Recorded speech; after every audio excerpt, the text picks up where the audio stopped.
कर्क राशी.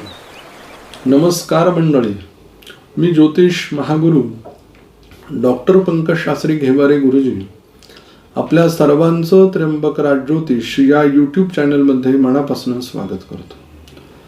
आज आपण 2026 या वर्षातील मे महिन्यामध्ये होणारं ग्रहांचं राशी परिवर्तन आणि या राशी परिवर्तनाचा कर्क राशीच्या जातकांवरती होणारा परिणाम या विषयाची माहिती पाहणार आहोत.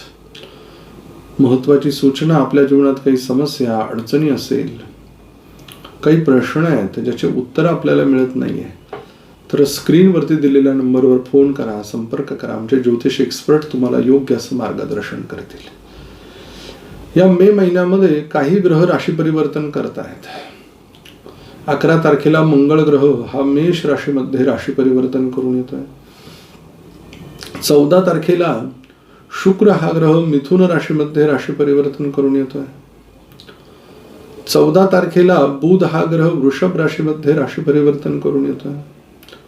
15 तारखेला सूर्य हा ग्रह वृषभ राशीमध्ये राशी परिवर्तन करून येतोय. 29 तारखेला बुध हा ग्रह मिथुन राशीमध्ये राशी परिवर्तन करून येतोय.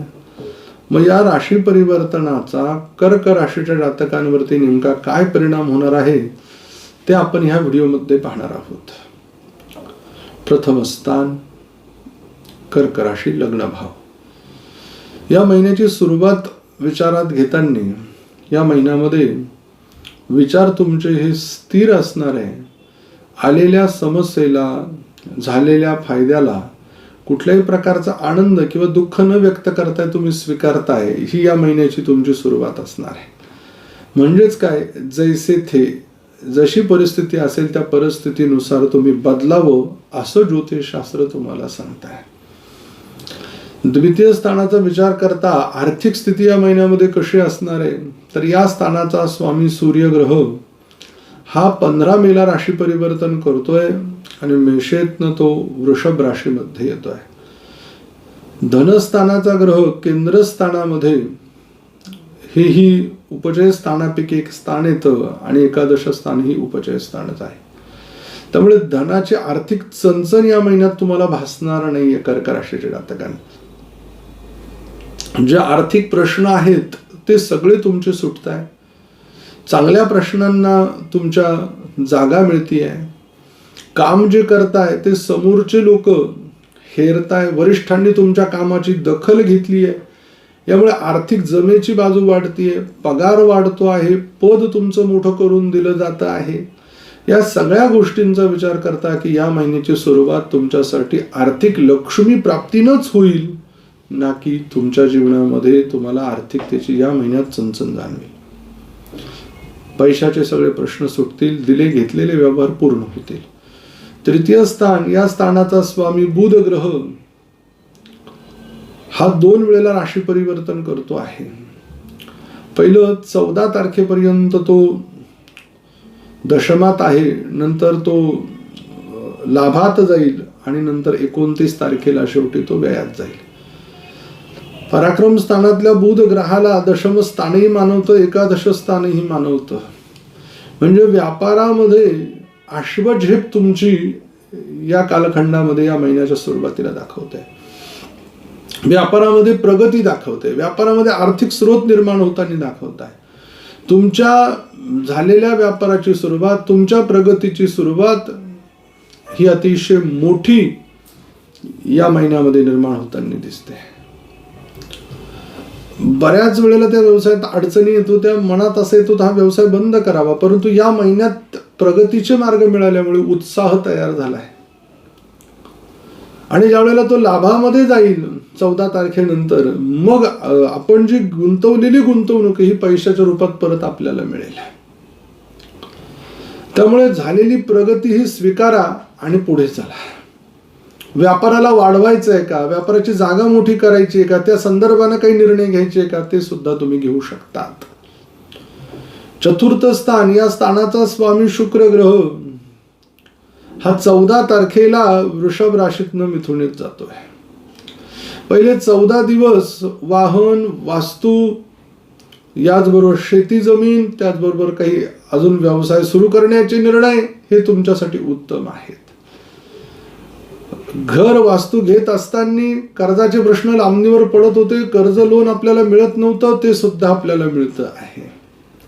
आणि ज्या वेळेला तो वेळामध्ये जाईल त्यावेळेला थोडंसं थांबावं खरेदी करण्यासाठी, आणि करायचीच वेळ असेल तर चांगल्या डॉक्टरांचं मार्गदर्शन घ्यावं. बऱ्याच वेळेला कागदांमध्ये अफरातफर होण्याचा योग दाखवतो आहे. दुसरी गोष्ट, ज्या जातकांना परदेशामध्ये स्थित व्हायचंय, परदेशामध्ये घर घ्यायचंय, परदेशामध्ये राहायचंय, परदेशामध्ये आपली प्रगती साधायची आहे, त्यांच्यासाठी सुद्धा कर्क राशीच्या जातकांसाठी 14 तारखेच्या नंतरचा कालखंड यशदायी आहे. पंचमस्थान, या स्थानाचा स्वामी मंगळ ग्रह 11 तारखेला मेष राशीत येतोय. मग पंचमेश भाग्यात आहे. मुलांचं परदेश गमन, मुलांना शिक्षणासाठी जाण्याची संधी, दुसऱ्या गावात, दुसऱ्या राज्यात. बऱ्याच जातकांचं कर्क राशीच्या कॅम्पस थ्रू शाळेमध्ये शिक्षण होण्याचा योग, सिलेक्शन होण्याचा योग आहे, नोकरी लागण्याचा योग आहे. संततीच्या दृष्टीने कालखंड अतिशय उत्तम आहे. मनासारखी संतती प्राप्त होण्याचा योग. अनेक उपाय केले होते, संतती होत नव्हती, त्यात मार्ग मिळतोय. चांगल्या डॉक्टरांचं मार्गदर्शन मिळतं आहे. इष्टदेवतेची कृपा, गुरूंची प्राप्ती, गुरुमंत्राचा जप आणि त्या गुरुमंत्राच्या जपानं तरण्याचा योग दाखवतो आहे. षष्ठ स्थानाला विचाराचा विचार केला, हे रिपू रोग स्थान. या स्थानाचा स्वामी गुरु ग्रह व्ययात आहे, विपरीत राजयोगात आहे. शरीर काटक ठेवेल, आजारी पडू देणार नाही, शरीरावरती आलेलं संकट दूर केल्याशिवाय राहणार नाही, शत्रूंनाही मित्र केल्याशिवाय राहणार नाही, आर्थिक प्रश्न मोकळे केल्याशिवाय राहणार नाही. हे कर्क राशीचं स्वरूप असणार आहे. सप्तम स्थानामध्ये मकर राशी आहे. स्वामी शनी ग्रह भाग्यात गेलेला आहे, सप्तमेश भाग्यात. मग सप्तमेश भाग्यामध्ये वैवाहिक सुखाच्या दृष्टीनं विचार केला असता चांगला एकनिष्ठ पती, चांगली एकनिष्ठ पत्नीची प्राप्ती या निमित्ताने होताना दिसते आहे. व्यापारामध्ये भागीदारीतनं मोठं यश, व्यापारामध्ये यशाची मोठी वाटचाल कर्क राशीच्या जातकांना दाखवते आहे. अष्टम स्थान, अचानक मोठं संकट, अचानक मोठ्या कुठल्याही प्रकारची तुमच्यावरती आपत्ती दाखवत नाही. अचानक धनलाभ आहे, अचानक प्रगती आहे, अचानक तुमच्या मार्ग संकटातनं मोकळे होण्याचे योग आहे, कारण की अष्टमेश भाग्यात आहे.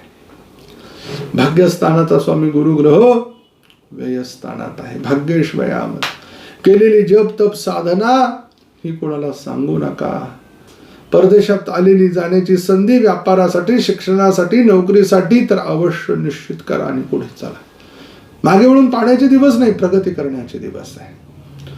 दशम स्थानामध्ये मेष राशी आहे. स्वामी मंगळ ग्रह 11 तारखेनंतर येतोय. रुचक नावाच्या राजयोगामध्ये मोठं पद प्रतिष्ठा प्राप्त करून देण्यासाठी येतोय. नो कॉम्प्रोमाइज, कुठलीच गोष्ट तुम्हाला थांबवायला लावत नाहीये, पाठीमागे वळून बघायला लावत नाहीये, पुढे जायला सांगतो आहे. मिळालेल्या पदाचा, मिळालेल्या प्रतिष्ठेचा लाभ करून घेता आला पाहिजे. एकादश स्थानात वृषभ रास आहे. स्वामी शुक्र हा ग्रह राशी परिवर्तन करतोय 14 तारखेला. पण 14 तारखेपर्यंत तो लाभात आहे. मित्रांकडनं, आईकडनं, वडिलांकडनं, भावाकडनं, बहीण भावंडांकडनं, सगळ्यांकडनं मदत तुम्हाला केली जाते आहे. मदत झाली आहे, त्याचा दुरुपयोग करू नका, कारण तो व्ययात पण जाणार आहे. बुध ग्रह महिन्याच्या शेवटी व्ययात येतोय. तोपर्यंत तो दशमात आहे पहिले 14 दिवस. मग 29 तारखेला तो व्ययात जाईल. त्यामुळे व्यय जरी होत असला, कामावरती, कष्टावरती पैसा खर्च होत असला, एखादा व्यवसाय सुरू केला, आता जातील, पण ते लाभात पण त्याचं रूपांतर होईल. पेरल्याशिवाय उगत नाही, तसं मग एखादा व्यवसाय सुरू केला, पैसे टाकल्याशिवाय प्रगती होणार नाही. ही गोष्ट तुम्हाला लक्षात ठेवावी लागेल. कर्क राशीच्या जातकांसाठी शुभ अंक 9 आहे, शुभ रंग आकाश. कुठल्या दिवशी चांगल्या कामांची सुरुवात कराल? 21 तारीख, 22 तारीख, 23 तारीख, 24 तारीख. अशुभ दिवस कोणते आहेत? 8 तारीख, 9 तारीख, 10 तारीख आणि 11 तारीख आहे. आपल्याला एक मंत्र देतो, त्या मंत्राचं आपण पठण करा. ओम मेनकायै नमः.